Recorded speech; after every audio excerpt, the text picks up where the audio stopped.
우리 말씀 보겠습니다. 마태복음 5장 7절 말씀입니다. 짧은 말씀이니까 우리 한 절 다 같이 한 목소리로 봉독합니다. 긍휼히 여기는 자는 복이 있나니 그들이 긍휼히 여김을 받을 것임이요. 아멘. 말씀 전하겠습니다. 긍휼히 여기는 자는 복이 있나니 그들이 긍휼히 여김을 받을 것이다.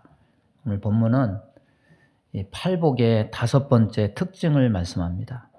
이것은 천국 시민의 다른 사람에 대한 그리스도의 태도를 말하는데, 이 말씀을 잘못 이해하면은 주고받는 관계로 착각할 수가 있습니다. 우리가 누군가를 긍휼히 여겨주나 여겨주지 않나 하나님이 보셨다가 우리가 남을 긍휼히 여겨주면 그 대가로 하나님도 그 우리를 긍휼히 여겨주시는 것이라고 그렇게 오해할 수가 있습니다. 마치 우리가 받는 긍휼이 이유가 있고 조건이 있는 거래적인 성격을 띤 마냥 우리가 오해해서 드릴 수가 있습니다. 이런 모든 오해와 착각들을 풀어보려면 일단 이 한 줄의 말씀을 우리는 분류해 볼 필요가 있습니다. 이 한 줄의 말씀은 두 가지로 분류가 됩니다. 첫째는 뭐냐면 우리는 긍휼히 여김을 받아야만 하는 존재라는 겁니다. 누구에게? 하나님에게. 또 하나는 우리는 또한 남을 긍휼히 여겨야 된다는 거예요. 누구를? 다른 사람을. 하나님께 긍휼히 여김을 받고 다른 사람을 긍휼히 여기고, 이 말씀 안에 이 두 가지가 들어있습니다. 그런데 여기서 뭐가 문제가 됩니까? 하나님께 긍휼히 여김 받는 것은 별로 어려움이 없어요. 이거는 너무 쉽고 자연스럽게 하나님 나를 불쌍히 여겨주세요. 우리는 자주 기도합니다. 근데 여기서 문제가 되는 것은 뭡니까?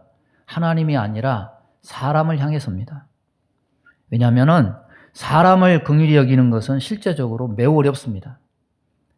왜 하나님을 향해서는 긍휼을 구하면서 사람을 향해서는 긍휼을 베풀지 못할까? 그것이 오늘 말씀을 전하게 된 이유가 된 것 같습니다. 요즘 편리한 인터넷 덕분 때문에 유행되고 있는 것이 사람끼리의 교류, 소통입니다. SNS 또는 각종 포털 사이트에 자기 생각과 경험을 공유합니다. 그래서 각종 글들에 뭐가 많냐면요, 이 사람 감별법, 이게 유행이에요. 그러니까 결론은 정해져 있어요. 뭐냐면은 이런 사람은 반드시 손절해라. 자신의 결혼 생활이나 연애 상담을 공유하는 글들도 올라와요. 근데 거의 결론은 이런 거예요. 그런 사람은 손절해라. 이혼해라. 이게 항상 결론이에요. 결혼 2주일을 앞둔 아들이 엄마한테 이제 결혼을 앞두고, 엄마, 지금까지 혹시 섭섭한 거 있어? 그거 있으면은 말해봐. 그랬더니 시어머니 될 분이 아들한테 진짜 속 얘기를 해버렸어요. 뭐라고 했냐면, 며느라가 아직까지도 나한테 핸드폰 번호를 가르쳐주지 않아가지고 그게 참 섭섭하다 그러면서 아들한테 대성통곡을 하고 울었다고. 근데 이 아들이 좀 눈치가 있으면은 적당히 이것을 잘 소화하고 그거를 입을 다물고 해야 되는데, 대형 참사가 벌어질 것을 예상하지 못하고 그걸 고지고대로 여자한테 가가지고, 야, 또 우리 엄마가 너한테 섭섭하대. 그랬더니 이 여자는 두말하지도 않고, 아니 무슨 결혼하기 전부터 전화번호 안 걸어줬다고 울어 퍼대고 하소연하는 시어머니일 것 같으면 결혼하면 오죽하겠냐 싶어가지고 두 말도 않고 파혼을 했다고. 그러면 인터넷 여론에서는 뭐라고 할까요? 그거 참 잘했다, 박수를 치고. 저는 이런 류의 이야기를 들으면 이 유명한 사람들이 말하는 도덕적 교훈 또는 자신이 겪은 경험담으로 이런 사람을 손절하라, 이렇게 조언하면 사람들은 어떤 반응을 보이냐면 무릎을 탁 치면서 맞아, 맞아, 공감하고 지지하는데, 반대로 이런 반응은 어떤 결과를 가져오냐면 하나님 말씀은 밀어버린다는 거죠. 하나님 말씀은 밀어버려요. 사람들의 경험은 옳거니 맞아 이렇게 하면서 하나님의 말씀은 밀어버린다는 거예요. 섬뜩한 마음이 들어요. 여러분, 사람 감별법이 유행하는 이 시대 속에 이런 사람에 대한 감별은 어떨까요? 어머니에게는 굉장한 효자예요. 마을 사람들에게는 굉장히 상냥한 사람이에요.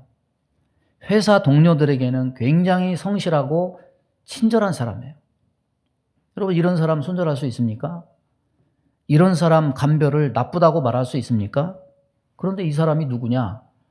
바로 화성 연쇄 살인범 이춘재에 대한 주변 사람들의 평가예요. 겉만 털어서 보니까 흠이 없어서, 흠이 없는데 속을 털어서 보니까 괴물이었다는 거죠. 우리 속담에 10길 물속은 알아도 한길 사람 속은 모른다고 하지 않습니까? 우리는요, 봐도 모르고요, 안다고 해도 틀리고요, 저 사람을 믿을 만하다고 하지만 속는 경우가 허다합니다.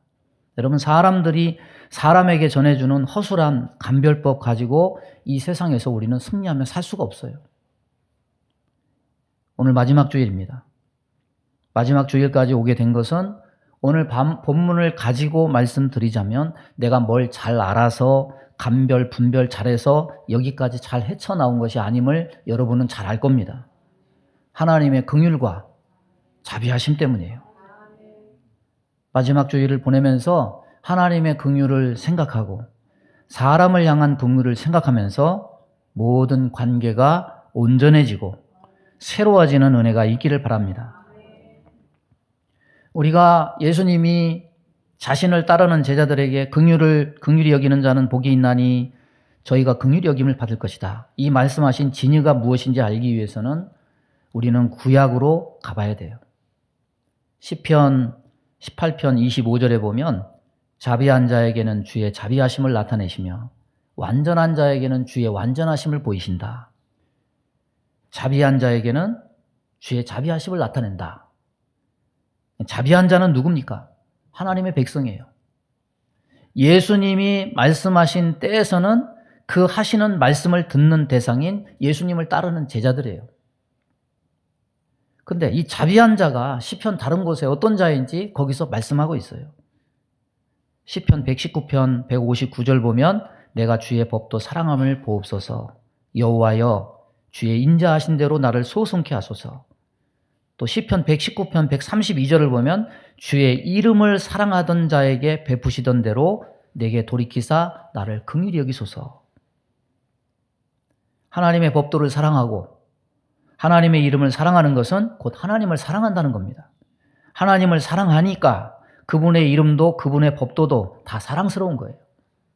그러니까 여기서 주목할 것은 하나님의 법도를 사랑하고 하나님의 이름을 사랑한다는 것을 믿는 자들의 주이신 하나님의 관계성 속에서 우리는 얘기하고 있다는 것을 우리는 깨달아야 돼요. 그런데 하나님은 하나님 자신이 나타나실 그 주의 자비하심을 누구를 통해서 예언적으로 예표해 주시고 있느냐? 다윗 왕을 통해서 예언적으로 예표해 주고 있습니다. 여러분, 다윗은 자신을 죽이려고 했던 원수 사울에게 긍휼을 베풀었던 자비한 자였습니다. 사울은 이스라엘 백성들이 사울 왕이 죽인 자는 천천히요, 다윗이 죽인 자는 만만이다. 자신보다 사람들이 공을 위로 세우고 따르니까 다윗에게 부족한 것이 뭐냐? 이제 왕위뿐 아니냐? 그러면서 다윗을 질투하고 그 미움이 커질 대로 커져서 결국에는 다윗을 죽이고자 했습니다. 근데 번번이 실패로 돌아가요. 다윗은 사울을 피해 도망다니기에 급급합니다. 10광야에 있을 때 한 주민의 밀고로 장소가 발각돼서 죽을 뻔했어요. 그곳을 빠져나와서 또 마온 광야라는 곳으로 갔어요. 거기서 또 누군가 발고해서 포위돼가지고 거의 사로잡히게 됐어요. 그때 마침 블레셋이 침공해 와서 포위를 풀고 결국 다윗은 도망을 가요. 엔게디라는 골짜기로 숨습니다. 그 사이에 사울은 블레셋과 싸움에서 이기고 왕궁으로 돌아와서 또다시 다윗이 있는 장소를 알아내고 군사 3,000명을 뽑아서 다윗을 찾아 나섭니다. 다윗은 이때 자기를 따르는 부하들과 함께 어디에 숨었느냐? 유대에 가보면 굴들이 많이 있는데 거기 양의 우리로 많이 써요. 양의 우리가 많은 굴 속에 숨었는데 사울이 그곳을 지나가다가 갑자기 화장실이 급해져가지고 다윗이 숨어있는 굴 속으로 혼자 들어가서 볼일을 봤어요. 그때 다윗의 부하 중 하나가 이것은 하나님이 주신 기회다. 사울을 죽일 기회입니다. 이 기회에 저를 죽입시다. 그런데 다윗은 그것을 거절해요. 조심스럽게 살금살금 기어가서 사울의 뒤로 가서 겉옷자락만 살짝 베서 죽이지 않습니다. 하나님이 세운 기름 부어 세우신 왕을 내가 감히 죽일 수 없다. 그 일만은 하나님이 직접 하시는 것이지 내가 하는 것이 아니다. 사울에게 함부로 손대는 일을 하지 않았습니다. 그래서 사울은 굴 속에서 죽음으로부터 살 수 있었습니다. 다윗은 자신을 미워하고 죽이려고 했던 사울을 이 굴 속에서 원수 갚을 수 있었지만은 죽이지 않고 긍휼을 베풀어서 살려줬습니다. 그런데 이번뿐만이 아니에요. 그렇게 했으면 다시 쫓아오지 말아야죠. 또다시 쫓아와요. 이번에는 진 가운데서 잠자는 사울을 다시 죽일 수 있는 기회를 가졌지만은 그때도 다윗은 창과 물병만 가지고 나옴으로써 저를 죽이지 않고 긍휼을 베풀어요. 여러분, 다윗의 이런 긍휼 베풀미 어디서 온 걸까요? 다윗의 도덕성이 뛰어나서냐? 아니면 다윗은 원래 사랑이 많은 사람이라서냐? 원래 그가 도덕성이 뛰어나고 사랑이 많은 사람이었다면 아마 간음죄도 짓지 않고 살인죄도 저지르지 않았을 겁니다. 그러면 원수 사울을 2번이나 살려주는 그 긍휼은 어디서 온 것이냐? 생사화복의 주권자는 하나님이시지 인간인 내가 아니다.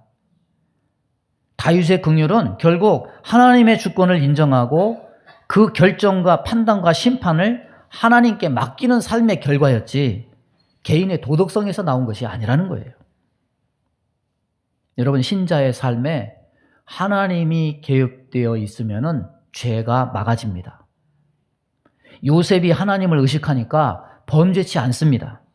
다니엘이 하나님을 의식하니까 하나님을 향한 신앙을 버리지 않았습니다. 인생에 하나님이 의식되면, 하나님이 개입되면 삶이 달라집니다. 구약 성경들은 이런 증거들을 수없이 우리에게 증명해내고 있습니다.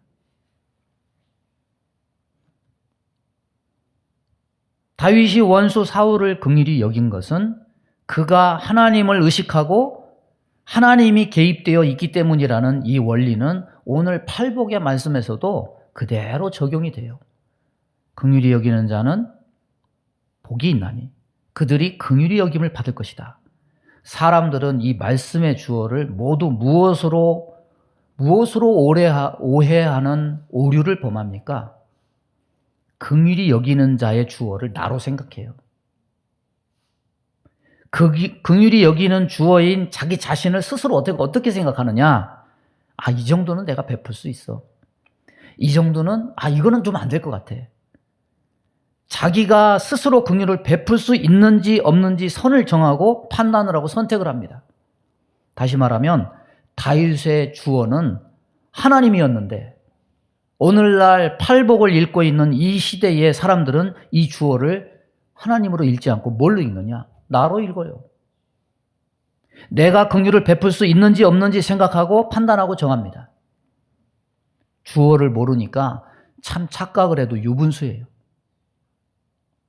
제가 서두에 이 한 줄의 말씀을 2가지로 분류할 수 있다고 말씀을 드렸습니다.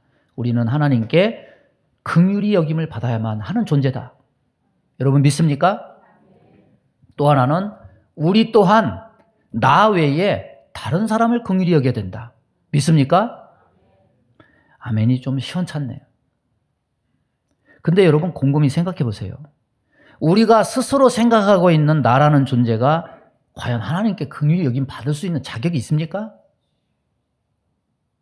그리고 우리가 남을 긍휼히 여길 수 없다고 생각하는 자격 여부를 따지는 것 이상으로 우리 안에 긍휼의 능력이 있는지 우리가 생각하는 주어인 나의 자격을 본질적으로 따지고 보면 우리는 하나님께 긍휼히 여김 받을 수 없어요. 그리고 우리 안에 실제적으로 남을 긍휼히 여길 수 있는 능력도 없어요. 따라서 보겠습니다. 하나님께 긍휼히 여김 받을 수도 없고 남을 긍휼히 여길 수도 없다. 이게 나예요. 이게 나의 존재라는 실체예요. 이게 실존이에요. 저는 젊은 날, 물론 지금도 젊죠. 젊은 날 사람은 이러이러한 존재가 돼야 돼. 이렇게 생각하면서 이 정체성, 예수 믿는 사람의 정체성에 대해서 참 많이 고민하고 괴로워하고 아파하고 의문을 품은 날들이 많았던 것 같아요. 그런데 성경을 보면서 하나님 앞에 나란 존재의 정체성이 어느 정도 이제는 확립이 된 것 같아요. 첫째는 뭐냐면 하나님 앞에 나는 죄인이에요. 둘째는 뭐냐면 하나님 앞에 나는 본질상 진노의 자녀예요. 셋째는 뭐냐면 내가 아무리 위대하고 큰 일을 한다고 해도 하나님 앞에 나는 무익한 종이에요. 나는 죄인이고요. 저는 본질상 진노의 자녀고요. 저는 무익한 종이에요. 왜냐하면 눈 씻고 아무리 찾아봐도 내 안에 의의가 없어요. 그러니까 로마서에서는 사형 선고가 내려졌다고 말씀하지 않습니까? 왜냐하면 헤쳐보고 찾아봐도 죄만 드러나요. 여러분, 하나님이 인간을 용서하시고 긍휼을 베푸시는 것은 용서받을 조건인 의의가 조금이라도 있어서가 아니라 오히려 반대로 용서받을 의의가 전혀 없기 때문에 하나님이 긍휼을 베풀지 아니하면 우리는 살 수가 없는 거예요. 하나님 편에서 긍휼을 베풀지 않으면 우리는 한 사람도 주 앞에 나갈 자가 아무도 없어요. 여러분, 하나님 앞에 나를 알아야 돼요. 내 안에 의의가 없습니다. 긍휼 받을 자격도 없고 긍휼 베풀 능력도 없어요. 구원이 필요한 우리는 철저히 무능, 무력, 무지한 존재임을 우리는 알아야 돼요. 그렇다면 팔복에는 구약과 같은 긍휼의 주어가 있느냐? 있습니다. 다만 살짝 생략했을 뿐이에요. 숨겨졌을 뿐이에요. 오늘 본문에는 생략이 되어 있습니다. 그러나 문맥을 보면 그 생략되었던 주어가 드러난 곳이 있습니다. 마태복음 5장 11절, 거기를 잠깐 보세요. 거기 처음에 뭘로 시작합니까? 읽어보세요. 나로 말미암아. 우리 개정 성경에는 나로 말미암아. 그 전에 있던 개역 성경에는 나로 인하여. 따라서 해보겠습니다. 나로 말미암아. 나로 인하여. 분명히 팔복 안에는요, 긍휼의 주어가 제시되어 있습니다. 나로 말미암아. 나를 인하여. 다윗의 긍휼의 주어가 하나님이었다면 팔복의 긍휼의 주어는 예수 그리스도입니다. 그러면 오늘 본문을 생략된 주어에 긍휼의 주어를 붙여서 다시 한번 읽어봐야 돼요. 자, 나로 말미암아를 붙여서 이 본문을 다시 한번 읽어봅니다. 시작. 나로 말미암아 긍휼히 여기는 자는 복이 있나니 그들이 나로 말미암아 긍휼히 여김을 받을 것이며. 다시 한번 합니다. 시작. 나로 말미암아 긍휼히 여기는 자는 복이 있나니 그들이 나로 말미암아 긍휼히 여김을 받을 것이며. 여러분, 긍휼히 여기는 자는 긍휼히 여김을 받는다. 이 말씀은 단순한 도덕 교훈이 아닙니다. 이 예수님의 말씀을 뒤집으면요, 긍휼히 여기지 않는 자는 복이 없다는 것이에요. 그래서 긍휼히 여김에 있지 않은 자들은 다 긍휼히 여김을 받지 못한다는 것인데, 긍휼히 여김에 있다고 한다면 그들은 예수님을 따르는 제자들이라는 말이에요. 그러나 긍휼히 여기는 것은 예수님을 따르는 제자들이 저들이 마음이 천성적으로 착하고 인자해서 또는 도덕성이 뛰어나서도 아닙니다. 그들의 삶에 뭐가 개입되어 있느냐? 예수님이 개입이 돼서 그들의 주어가 되기 때문이에요.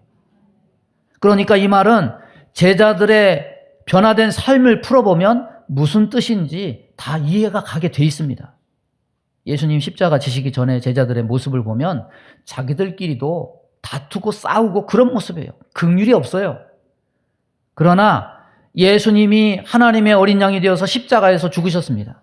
긍휼히 여김을 받을 수 없는 우리를 위해서 하나님은 긍휼히 여김을 받을 수 있게 하기 위해서 긍휼의 모습을 보여주셨습니다.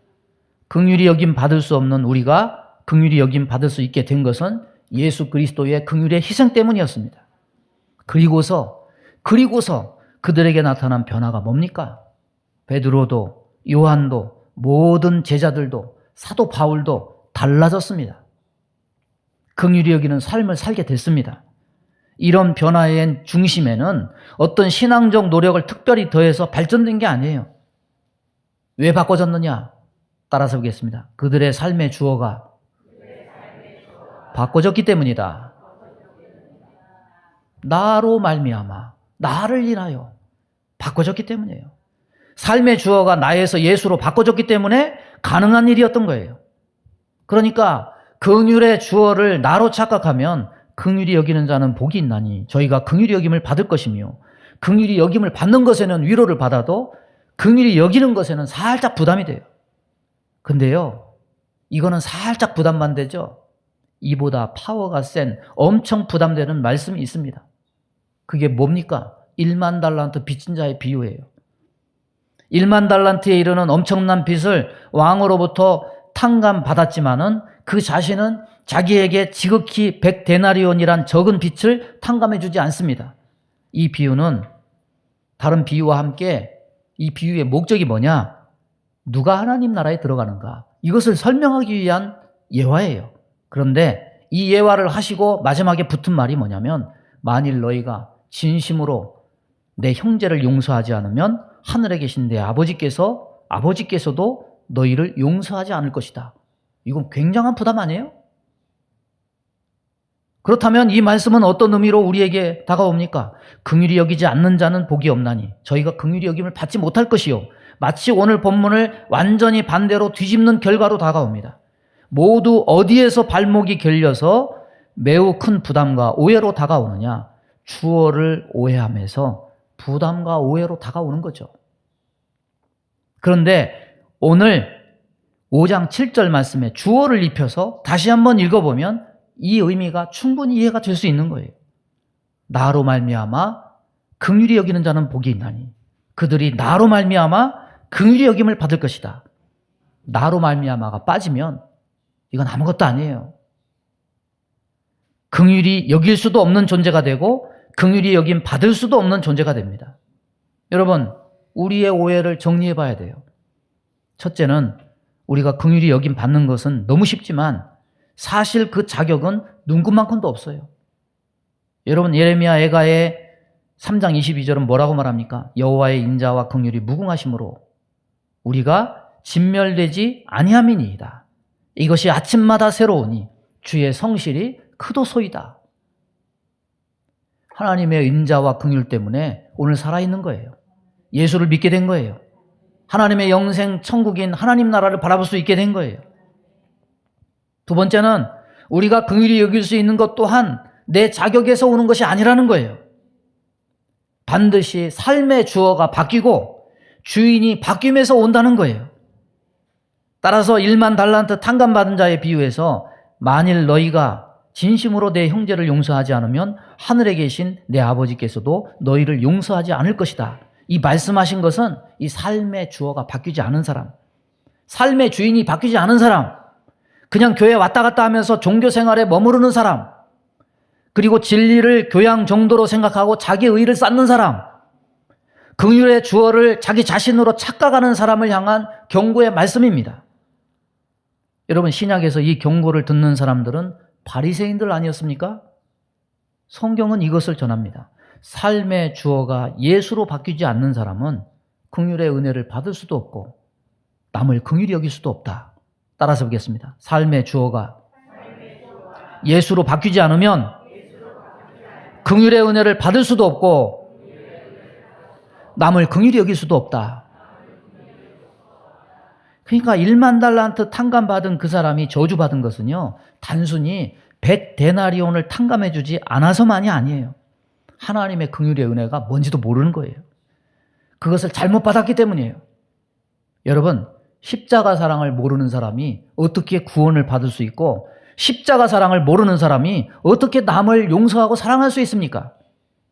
여러분이 긍휼을 베풀고 안 베풀고 할 때 저와 여러분의 삶의 주어는 어디에서 오는 겁니까?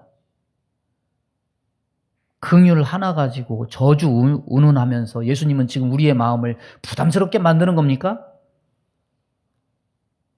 오늘 말씀을 통해서 저와 여러분의 삶의 주어를 다시 한번 생각하는 은혜가 있기를 바랍니다.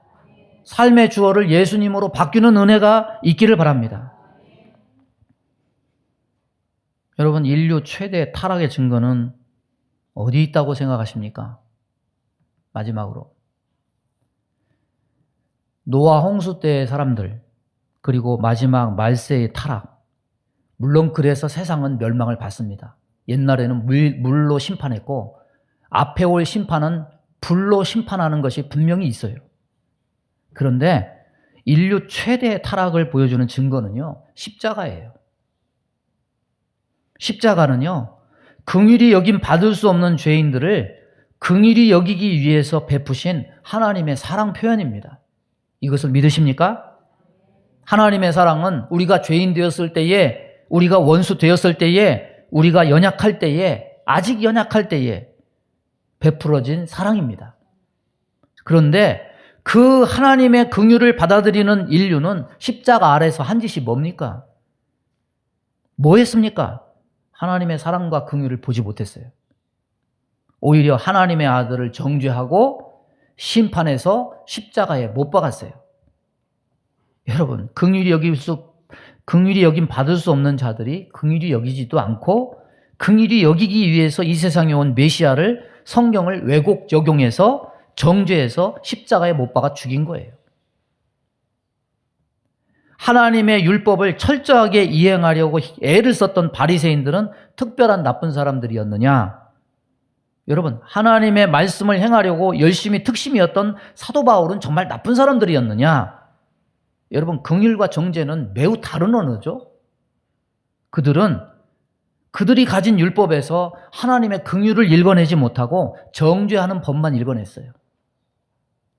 모두 긍휼히 여김을 받아서 구원받음을 깨닫지 못하고 자기 열심과 의로 천국에 갈 수 있다고 생각한 착각이 그런 잘못된 결과를 만들어낸 거예요. 그런 의미에서 보면요, 여러분, 절대로 종교인이 되지 않기를 바랍니다. 종교인은 예수가 없어도요, 자기가 적당한 선과 의와 긍휼을 베풀며 산다고 믿어요. 법 없이도 살 수 있는 사람이라고 믿어요. 그러나 예수 없는 인생은 자기 알량한 선의지와 행실 조금 가지고 절대로 하나님의 구원의 은혜를 입을 수 없습니다.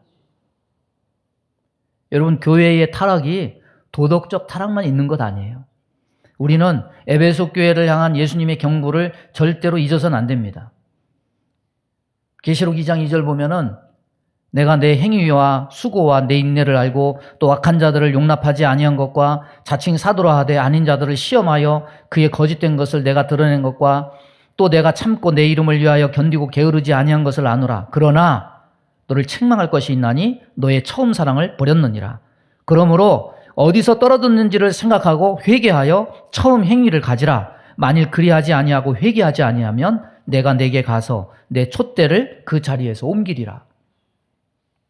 긍휼의 주어를 모르거나 잃어버리고 긍휼의 이유를 잊어버린 사람은 결국 십자가 아래서 행한 바리새인과 같이 정죄가 하나님 말씀을 지키고 시행하는 줄로 착각하게 돼요.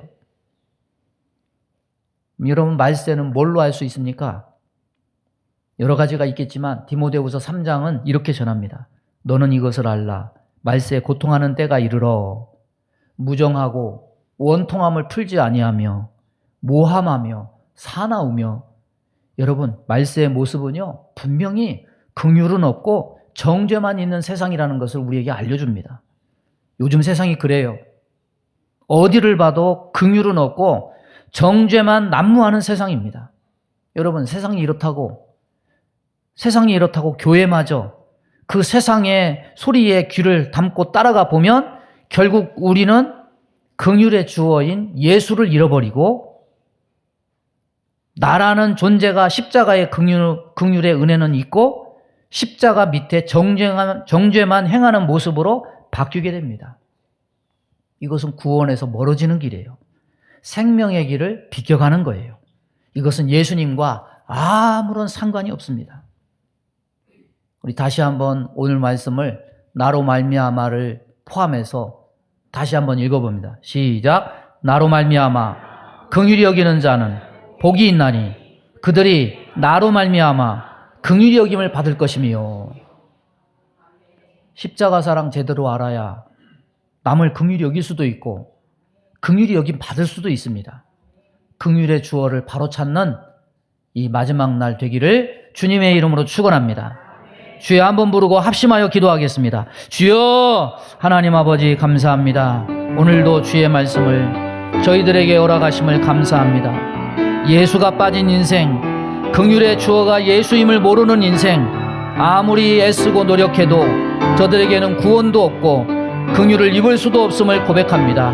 주여 긍휼의 주어를 다시 한번 찾게 해 주옵시고 내 삶의 자리에 예수님이 주인으로 오셔서 나를 다스리고 인도하는 복된 은혜의 백성들 다 될 수 있도록 하나님 은혜를 내리워 주옵소서.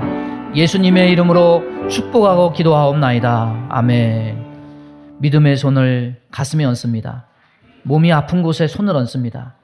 아버지, 우리 안에 있는 죄인임과 본질상 진노의 자녀임과 하나님 앞에 무익한 종의 나의 정체성을 바로 보게 하여 주옵소서. 긍휼히 여김 받을 수 없는 우리를 긍휼히 여겨 주셨사오니 삶의 주어를 예수로 바꿔서 우리도 남을 긍휼히 여길 수 있는 변화된 자들 다 될 수 있도록 인도해 주옵소서. 우리 마음 가운데 원망, 불평, 시기, 질투, 미움, 다툼, 이간질하며 불순종, 불신앙케 하며 불안, 조조, 염려, 근심, 두려움을 주는 모든 어둠은 다 떠나갈지어다. 제자들처럼 사도 바울처럼 긍휼의 주어가 바뀌어서 예수님으로 인해서 긍휼히 여김받고 긍휼히 여길 수 있는 귀한 자들 다 될 수 있도록 인도해 주옵소서. 우리 마음 가운데 원망, 불평, 시기, 질투, 미움, 다툼, 이간질하며 불순종, 불신앙케 하며 불안, 조조, 염려, 근심, 두려움을 주는 모든 어둠은 다 떠나갈지어다. 성령으로 우리를 다스려 주시고 우리 마음의 왕자의 주님을 주인으로 모시고 새롭게 온전케 되는 역사가 있게 하여 주옵소서. 몸이 연약한 곳에 손을 얹고 기도합니다. 손을 얹는 곳마다 보혈로 씻어주시고 성령의 불로 태워 주옵소서. 예수 이름으로 명하노니 모든 병만은 다 떠나갈지어다. 우리 서건사님 아버지 하나님 일상을 회복해 주셔서 감사합니다. 더욱 강건케 하시고 새롭게 하여 주옵소서. 내일 수술을 대기 중인 우리 오건사님 붙들어 주셔서 수술 잘 마치고 잘 회복될 수 있도록 은혜 허락하여 주옵소서. 예수님의 이름으로 축복하며 기도하옵나이다. 아멘.